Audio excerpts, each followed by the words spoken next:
తీయాలి ముఖ్యం దగ్గరికి రా. దూరం క్లారిటీ కదా అనమాట. మాట వచ్చిందా క్లియర్ కదా.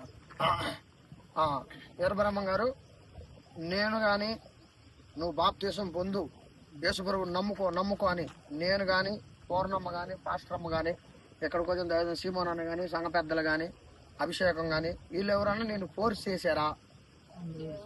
నీ ఇష్టపూర్వకంగా రక్షణ తీసుకుంటున్నావు, అవునా? లేకపోతే మేము ఎవరైనా ఫోర్స్ చేసామా? మీ ఇష్టపూర్వకంగానే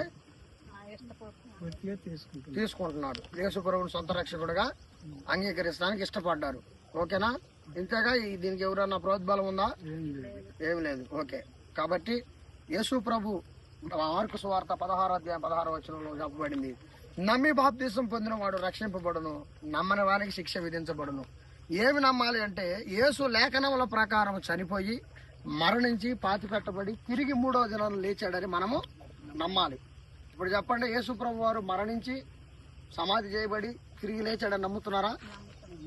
నమ్ముతున్నారు. ఎలాగ నమ్ముతున్నారు అని అంటే, చనిపోతున్న నన్ను దేవుడు నిన్ను ఏం చేశాడు? బ్రతికించాడు. ఇప్పుడు ఆయన ఉన్నాడని నిరూపించాడు మనకి. కనుక ఇప్పుడు మనం నమ్మటానికి మనకు ఒక ఆధారం ఉంది. కనుక ఆయన రక్తంలో పాప క్షమాపణ ఉంది. కనుక మీకు బాప్తీసం ఇవ్వడానికి సిద్ధపడుతున్నాం. అలాగనే ఇప్పుడు నమ్మి బాప్తీసం పొందిన వాడికి రోమాపత్రిక 8:1 ఇప్పుడు క్రీస్తు యేసునందున్న వారికి ఏ శిక్ష విధి లేదు.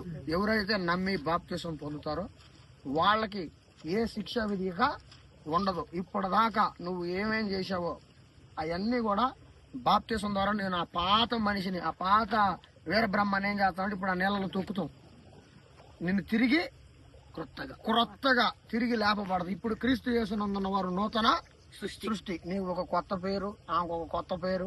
ఇక నుంచి మీ క్రొత్త జీవితాన్ని ప్రారంభించాలి. ఓకేనా?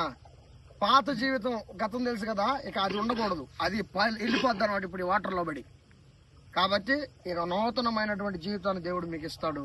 నూతనమైన వ్యక్తులుగా జీవించడం, అదే ప్రార్థనా లైఫ్ కలిగి ఉండటం, సంఘ సహవాసం కలిగి ఉండటం, సంఘ నియమాల్లో ఉండటం, ప్రతి ప్రార్థనకి హాజరు కావటం. కనుక ఇవన్నీ మీరు శ్రద్ధగా చేసుకుంటా ఉంటే దేవుడు మీ పట్ల ఏమేమి సంకల్పం జరగాలనుందో అది మొత్తం మీ ఎడలో జరిగించుకుంటా దేవుడు తీసుకొని వస్తాడు. మరలా ఒకసారి అడుగుతున్నా, మీరు రక్షణ పొందడానికి నేను గాని మనోళ్ళు ఎవరన్నా మిమ్మల్ని ప్రోత్సహించారా? మీరు ఇష్టపూర్వకంగా. ఎందుకు నేను ఇలా అడుగుతున్నానంటే, మేమేదో బలవంతంగా మీకు డబ్బులు ఇచ్చి మిమ్మల్ని భ్రమ పెట్టి మాయ చేసి మారుస్తున్నాం అంటారు కొంతమంది సన్నాసులు. అందుకని కాబట్టి ఎవరిని ఫోర్స్ చేయము. కాబట్టి ఇప్పుడు చెప్పండి, మనం జన్మతః పాపులమా కాదా?